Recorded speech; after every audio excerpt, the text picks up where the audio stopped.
First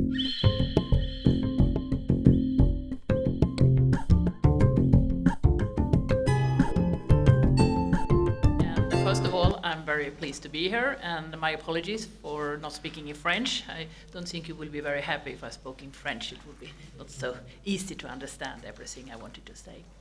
I have been working for more than 20 years at the Swedish Ministry of Finance, dealing with environmental taxes. And I started working at the ministry in the early 1990s, when environmental taxes began to come into focus in Sweden. So I will tell you a little about the story in Sweden, what we have done and what our effects have been, and also how we have tried to overcome the different obstacles that obviously occur when you try to design taxes in a cost-effective way to take account in the different distributional effects. But first of all, I think I will start a little by addressing some of the points that was raised this morning, because I was sitting here listening to this the discussions that were carried out, and I found them very interesting, because it's interesting to be in another forum with a lot of people from other disciplines, because I think some of you here don't agree with me that we should try and increase the use of biofuels, because there is this need to separate between food and energy. But on my point, I strongly believe that we have the EU and the world has set goals, set targets to reduce greenhouse gas emissions. And the global warming is one of the greatest things we need to fight in those days. And there we have to find tools to address that. And a CO2 tax designed in a way that it's levied on the content of fossil fuel. That is one tool in the toolbox. And in Sweden we have seen in particular the heating fuels and making waste, and also making waste into biogas. So I will tell you about that. So I don't think there is really a different. You can still have a carbon tax and still believe that you shouldn't be using first-generation biofuels. That's what I wanted to say. So I will tell a little about what we have done in Sweden, obviously, and mainly the CO2 tax. We also have other environmental taxes like on NOx and on sulfur, but I will leave them away. And also talk about how this has been accepted in Sweden, why there is a general consensus on this way forward. And obviously when we started in 1924, there was only financial reasons. No one thought much about the environment back then. So, but we gradually, we had a petrol tax for 1924, then we have steadily increased other energy carriers into the taxation scheme. And the CO2 tax came into our system in 1991, along with an already existing energy tax. And in our view, it achieves cost-effective emission reductions. And I will go on and show some of that.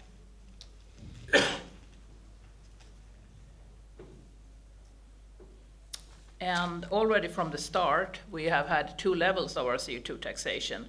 We started fairly low, like in converting into the euro, 29 euros in 1991. Now we're up to 125, which may seem like an astronomical sum for some of you, but we didn't do it in all at once. I mean, we took it in steps, and we all have a lower level for the sectors that are subject to international competition, because after all, we need to have an industry left to supply the jobs. And over the past years, we have gradually been raising this lower and CO2 tax. So it will be 75 euros in 2015 compared to the 125 for households and service. And as you can see, it's been the general level, which is then paid by households and service sector companies. We have raised it significantly over the years, and also in the last years, also the industrial part. Over the years, we have introduced several packages, so to say, cost-effective ones, at least we believe so, that we both reach emission reductions and we can address distributional effects. And the first one, obviously, was when we introduced the tax. That was in 1991. It was part of a general and tax reform. The energy and CO2 taxes were only part of it, but we introduced the tax, as I was saying, at close to 30 euro per ton CO2, and at the same time we cut the existing energy tax rates. But there were net increases of all the fuels. And this was combined with certain time-limited measures. For example, to develop CHP plants or district heating plants, then develop the grids for district heating, and individual aid to households so that they could throw out their old oil burners and go into district heating instead. But it's important to remember that we don't believe in earmarking in Sweden. We do not earmark the revenues from the carbon tax to the state, but we believe that it goes into the national budget, and in the national budget every year, annually, we make the best use of the revenues. Then we had a green tax shift, euro by euro, for 5 years, 2001 to 2006. We cut the income taxes, and we raised environmental taxes. The problem with that was that in the end it was hard to do everything you wanted in the income tax. You wanted to lower the income taxes even more to increase labor supply, but then you would have had to raise environmental taxes to a level that was simply not possible, because the tax base is not big enough. So from 2007 and on, we have steadily increased the environmental taxes for the households and also for firms, but we have cut the labor taxes significantly more. And you have figures there on the slides. Now, moving on to something that's maybe more of focus to this conference. What about the households? Are they suffering? Well, first of all, if we look at the average Swedish household, they pay about 510 euros on total excess duties, energy tax and CO2 tax on motor fuels. And that's only about 2% of the total tax they pay. And as for heating fuels, households hardly use any fossil fuels anymore. They did in the early 1990s. It was a significant part with oil, but it's been replaced by district heating, and if you have individual heating, you have wood pellets burners, or you also have electricity to some extent. This has been made possible for the tax, of course, because it's expensive with the tax put on to buy the oil, but also for certain temporary aid for conversion into renewable heating. And when the tax reforms were done during the year 2001 to 2006, they were focused on increasing the tax reductions for low and middle income households. And I will talk a little more about the poor households later. Also, another part that is usually important when you discuss the Stein of environmental taxes is what you do with business, what you do with industry. And I realize it's not the main focus of this conference, but as I started saying, you have to remember that a society also needs industry, because it needs jobs, and we need to have them staying in the EU and not move all the factories to China. So we are taxing also this industry, but we are taxing it at lower levels. And also they have, to a large extent, industry in Sweden is using biofuels. But 36% of total energy use in Sweden by industry is by biofuels, by bioresidues. We're not talking about any imported ethanol or anything. We're talking about wood scrap residues from the forest industry. And also we're a country with a lot of hydropower, so electricity has traditionally been very cheap in Sweden. But also we have seen a steady decline of energy use by industry. And of course the CO2 tax has helped in that transition.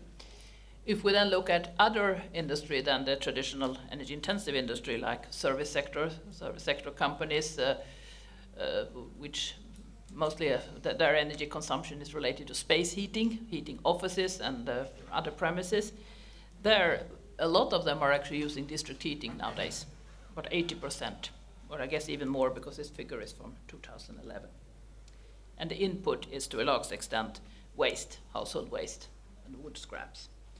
And you see this more in detail on this slide, where the biofuel and waste part has increased significantly. We have seen a 50% increase of the amount of district heating since the tax was introduced in 1990. Nowadays, 92% of all the flats in Sweden are heated by district heating. I don't think I need to talk more about the time-limited aid schemes. We've been mentioning those already. And of course, the environmental effects. I mean, if we introduce a tax to reduce emissions, then obviously we want to know, does it work? Does it give some effect? And my economist colleagues always tell me, well, you can't say that it's a strict line between this. And of course it isn't. I mean, we can't attribute everything to the carbon tax. There has been other measures as well. But I think this picture talks to itself. I mean, we have steadily been reducing our CO2 emissions. It started when we introduced the tax, and GDP is going up, apart from a little dip there when everyone else was dipping down as well in 2008, 2009. And I also have the figures for 2013 up, and that's 23% reduction since 1990 and 61% economic growth. Now, there are a lot of stories about the CO2 taxation. I mean, some people say, well, it's just another tax. The government always wants to have money from people. It's just another tax grab. So, is it? No. Well, of course it's a tax. It gives revenue to the government, and the government can do good things with it. But it also reflects the polluters pays principle, and it actually enables the households and the firms to do something, to decide on their own. And just this decision-making was quite important when I listened to the discussion this morning. So you can make green choices, and then you save money, you don't have to pay the tax. That's a market-based instrument. I think Aldo will agree on the market. He's an economist, I'm a lawyer, I'm just fiddling around with economy once in a while. And also it made it possible to have tax shifts. You could use the revenue to reduce income taxes. And also it's important to remember that you can't have a high tax, and particularly not a high tax as in Sweden, if you don't make sure that you have options for the citizens. There has to be buses so that they can go by public transport. There has to be some way to heat their homes if they can't use oil. So you have to take the money and invest it in infrastructure, aid for district heating, and so on, until these options are functioning well on their own. And then, of course, it's this other things saying that, no, okay, there's only the people, the citizens who have to pay for it. Big industries left off the hook. Well, no, they are not. As we were saying, they still pay tax. They pay about 3 times as high as the EU minimum level on the fossil fuels, and they are also part of another economic instrument, the EU ETS, which could work better. That's true, but still there is an instrument. So, are we penalizing the poor households? Well, as I was saying, we combined the CO2 tax raises with income tax cuts for the low and medium income families. If we look at the really low income families, they are almost all living in flats. They are basically heated by district heating, which is fueled by waste and biomass from the forest industry. And public transport is extensively available, not only in cities, but also in the countryside. I live myself out in the countryside. My kids have gone with buses to school every day, and there is public transport. If you still rely on your car to go to work, you can have a tax deduction in your income tax declaration to cover for part of that extra costs that you incur when you have to use your car. So, is it true that CO2 tax reduces emissions in a cost-effective way? Well, yes, that is true. We have seen that. We have seen total CO2 emissions drop significantly. Fossil fuels has been dropped by 70% for the households, because that's where we've seen the significant part, and no real negative effects on employment and growth. As economists tend to say, there has been no bigger state, so to say. And the politicians then, are they fighting about this, or are they basically happy? Well, I don't think politicians will agree. They will say that they are all happy, of course, but they are in broad consensus, I would say. Swedish politicians are proud of their CO2 tax. It's not something they hide away and try to say, oh, that they are proud of it. They're always easier to raise the CO2 tax than other taxes because it's the environmental benefits. And we have seen that with a step-by-step approach, gradual introduction. In some cases, we've also, like we did a major climate bill in 2009. Then we announced the different steps in 2010, 11, 13, and 15. So the companies already know what to expect in the next couple of years. And contrary to some other parts of the world, most Swedes accept climate change as a fact. It's not like we argue that it's not happening. And of course, as a basic safety net, we have a general welfare state, which has been built up over the last 50 years or so in Sweden. So there is, if people are really poor and they need some help, they get it from the social systems. Now, moving on to the public then. Are they all happy? Well, I wouldn't say that Swedes love to pay tax any more than anyone else does. But, as I said, we are quite a green country. Swedes in their pastime, they like to go out in the forest, they like to go camping, outdoor activities.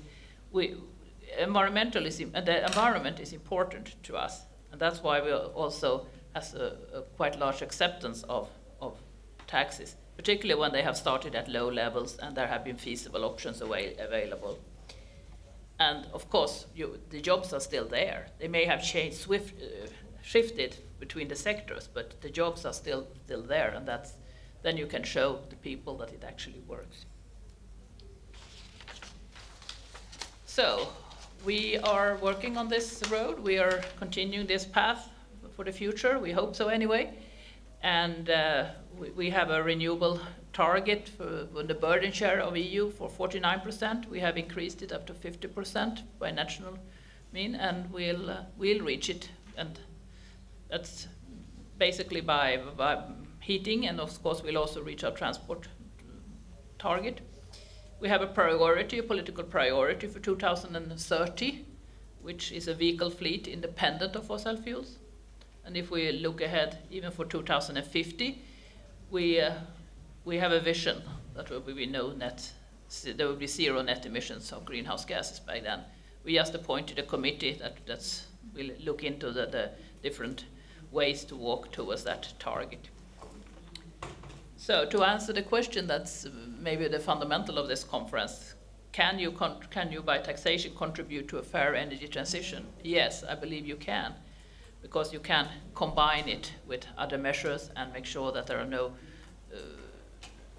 bad distributional effects, and it reflects the polluter pays principle. It's fair in that extent, and it actually works. It's also easy to administer, which from a taxation point of view is interesting. And you can combine it with economic growth. So I'll be happy to hear questions and discussions later on. And anyone that wanted to speak up publicly, you can talk to me at the dinner tonight. I've tried to be there. We can have some private discussions about that.